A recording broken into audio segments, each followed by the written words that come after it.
Maram kang mga sangkay. Pag ginugutom nga ni ako, akon karuyag mga kaunon it mga pagkaon baha probinsya. Diba? So gaditon kuan mga utanon. Lalo na hadton utan nga agitway. Yay, paborito ko gud man iton. Agitway nga hinatukan, langka na hinatukan, pako nga hinatukan, ganas nga hinatukan. Basta bisan ano nga mga gulay basta hinatukan. Kaya probinsya kasi uso kasi mga utanon na ginahatukan la. Tapos may datagurabong, yay, karasa.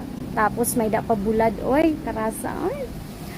Ang siya ito, pag ginugutom nga ni ako, nagkikrib ako't mga sura ha probinsya. Kay, simple la, nga mga sura, pero mapapadamo kang kaon, kay marasat mga pagkaluto. Ngan, healthy pa. Kay tikang pahiyahakuan, tikang pahiyahapuno, yung kapipitas pala, tapos lulutuon, di ba? Ang siya ito na, mas karuyag ko talaga at mga sura ha probinsya. Makairidlaw la.